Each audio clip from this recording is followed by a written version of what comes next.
Hey, what's up you guys? Kyle Epic here with another tutorial for you all on the double leg reverse vault. Now this is probably a more 2-in-1 tutorial because I'll be teaching you the reverse vault, but I'll also be adding the additional style or whatever you want to call that of using the double leg kind of momentum swing with the legs staying together and passing over the block. It's a lot of fun, very stylish, and everybody seems to want to learn how to do it, so nothing more to do. Let me show it to you guys and we'll go through breaking it down.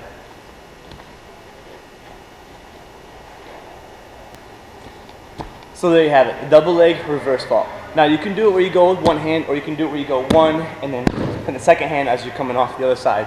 What matters is you understand how the reverse vault works.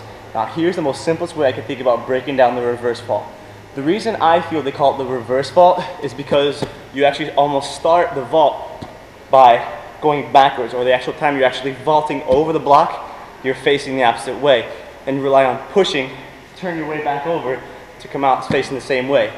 From the most basic setup, here, palms, fingers, grabbing the ledge, as if I was back to back, here.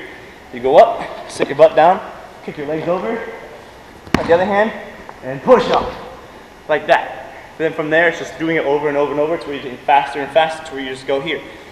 Boom, boom. And then you do it again. You start pushing off your hand more and lifting your butt up without letting it touch, like that. And you can have your legs be straight, which would be the double leg reverse vault, or you can tuck your legs and then you can have it be just an ordinary reverse vault.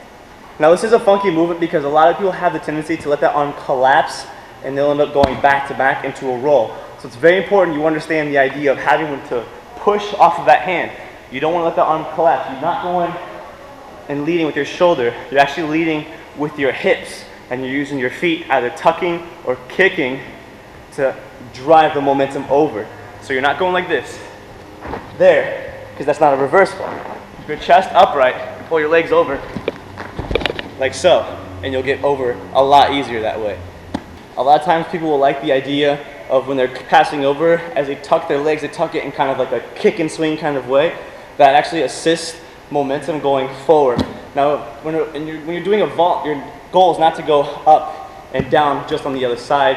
Your goal is not to go just over it barely. You actually want to pass over it nice and smoothly. Your momentum should be very flat so you can carry that momentum and maintain the exact same speed, because this is an obstacle and you don't want the obstacle to slow you down. You actually want to use the obstacle to your advantage to maintain momentum to either continue going or to avoid somebody catching you or whatever the course or case may be. Also, another tip might be, especially if you're learning the reverse vault, if you find that you're still hitting your butt on the edge as you're passing over, but you're planting your hands here in the front and you have a good understanding as to how to push off your hands, go ahead and kind of start going into a slight dive over the block. Instead of planting your hands here, plant them more in the center or closer to the edge.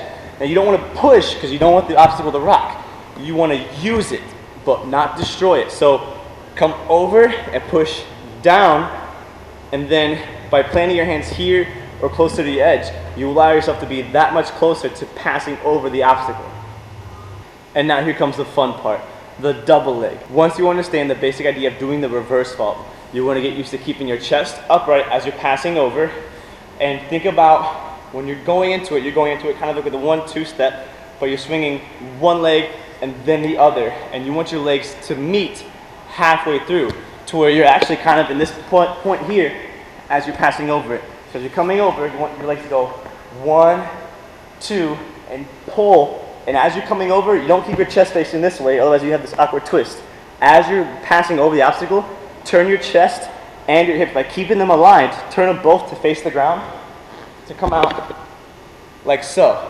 If you can have that extra twist, then come out with that 1-2 step and then continue moving forward. Everybody kind of has their own way, so find your way and adapt to your own style. And that's basically how that trick works. Remember, don't forget to push off your hand to send you up a little bit more or to help you traject yourself out more.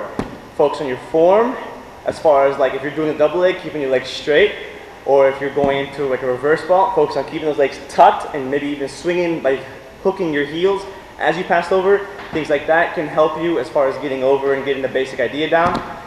There are fun tricks you can add to this. You can do a double leg reverse vault with a twist at the end of it where you kind of pop up. When you hit your peak of pushing, you wrap and do a full twist out of it. That's a lot of fun to do.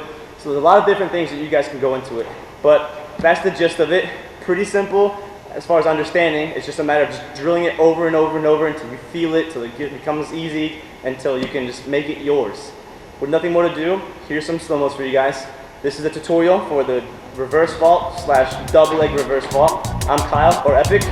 Thanks a lot for watching, you guys. Take great care, and please, stay positive.